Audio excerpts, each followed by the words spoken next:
Wittgenstein, en lo que ha venido a llamarse la teoría pragmática del significado, introduce una considerable cantidad de conceptos que serán centrales después de él y que es necesario comprender para progresar en este nuestro curso de introducción a la filosofía analítica del lenguaje. Tales conceptos son juego de lenguaje, forma de vida, reglas de uso, lenguaje privado. El inicio del segundo periodo o ramificación de la filosofía analítica del lenguaje, el cual se suele caracterizar por el viraje pragmático de la misma, conociéndosela por ello como filosofía pragmática del lenguaje o simplemente como pragmalingüística, se suele hacer coincidir preferentemente con el hito de la publicación en 1953 de las Investigaciones filosóficas, obra póstuma del segundo Wittgenstein, filósofo de Cambridge. Si bien a tal obra se disputa algo el carácter pionero, la originalidad y la influencia con la publicada pocos años después por el filósofo de Oxford, John Langshaw Austin, Cómo hacer cosas con palabras, de quien hablaremos en el siguiente capítulo del curso. Nada más arrancar este anómalo y monumental escrito, de estilo no académico, en la primera parte de las Investigaciones filosóficas, Wittgenstein emprende ante todo una crítica de la teoría semántica de la referencia, abriendo brecha respecto de toda tradición anterior, en la que se incluye a su yo pasado, autor del Tractatus Logico-Philosophicus. No niega terminantemente tal teoría, que él llama nominalista u ostensiva, anulándola, sino que, negándole la autonomía, la reduce a un ámbito muy restrictivo y secundario, pues ahora habrá de dominar otra dimensión del lenguaje, la de la ya mencionada pragmática. Así, con este Wittgenstein de la segunda etapa intelectual, las investigaciones de la filosofía analítica del lenguaje pasan, pues, de un primer periodo dominado por la corriente semantista, en que se desarrollaban propuestas de lenguajes formales o altamente formalizados, a otro donde lo hacen los modelos de comunicación que representan el lenguaje común, aunque, eso sí, simplificados y ficticios, en el periodo deriva pragmatista. Vamos a ahondar en este punto. Crítica al referencialismo o la teoría de la referencia o teoría nominalista, Agustín de Hipona, Frege, Russell y el primer Wittgenstein, y sustitución por la teoría pragmática del significado, pragmalingüística de la referencia. En la parte 1 de las Investigaciones filosóficas, el intelectual de Cambridge somete a dura crítica la teoría semántica de la referencia, decíamos, a la que él llama nominalista, incluyéndose a sí mismo durante su primera etapa tractariana como culminación de sus predecesores inmediatos Frege y Russell. Y lo hace en gran medida por oposición y en polémica contra la interpretación que de tal obra hizo el Círculo de Viena y las derivas que había tomado en su forma de positivismo lógico. De los puntos 1 a 4 se analizan los juegos del lenguaje social, concepto acuñado por el vienés, y se critica la teoría nominalista, es decir, la teoría referencial de carácter autónomo, discriminando por otro lado la dimensión pragmática.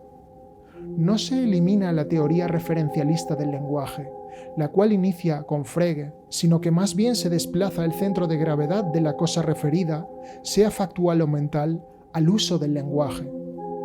El significado del lenguaje se encuentra más en su uso práctico que en su referencia a la cosa, que es lo referido.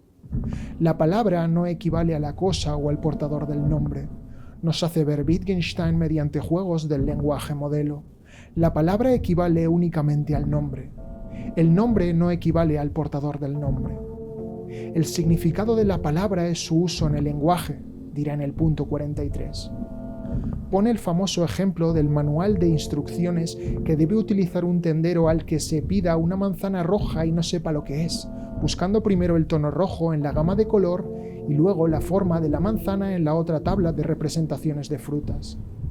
Pero, ¿cómo sabe el tendero cómo usar tal manual? Aquello que significa, aquello a que se refiere el lenguaje es ante todo su uso en determinada práctica. La respuesta es que el tendero ha debido de ser educado o adiestrado en las reglas de un determinado juego de lenguaje.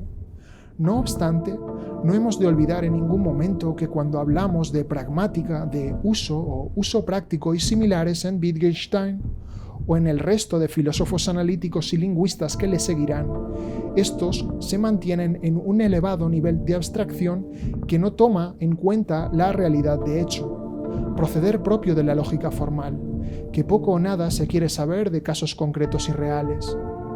A este respecto, un ejemplo extremo de ello es el punto 89, donde parece que trata de socializar la lógica a la vez que logistizar lo social, pero con predominio de esto último.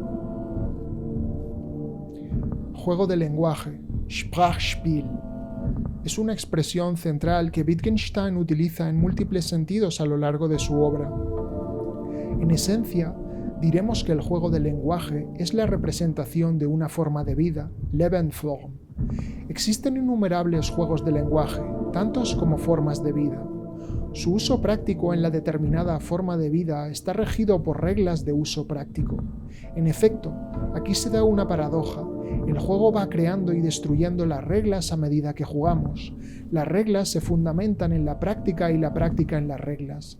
Esto llevará a varios críticos a acusar al vienés de escepticismo o relativismo. Las reglas de uso, que son las reglas de uso práctico, se aprenden.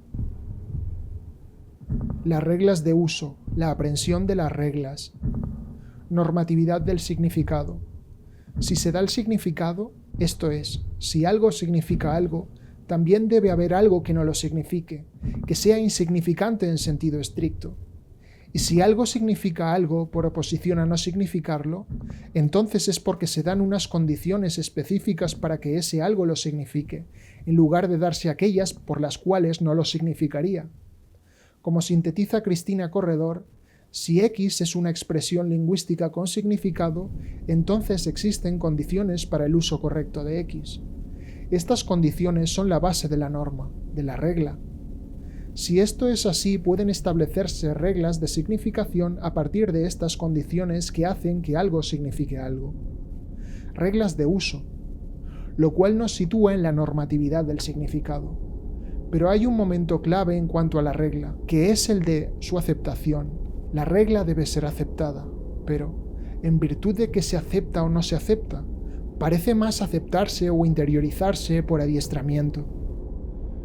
Una cosa muy importante a mencionar en cuanto a la normatividad es que el propio Wittgenstein reconoce en las investigaciones filosóficas la gran influencia, por encima de ninguna otra mencionada, de dos economistas de Cambridge, Frank Plumpton Ramsey y Piero Straffa.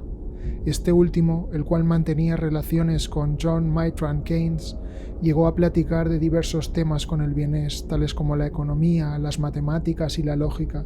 En cuanto al primero, en el punto 81 de las investigaciones, Wittgenstein comunica que Ramsey le insistió una vez en la idea de que la lógica era una ciencia normativa, en apoyo de lo cual citó a Charles Sanders Peirce, el fundador del pragmatismo.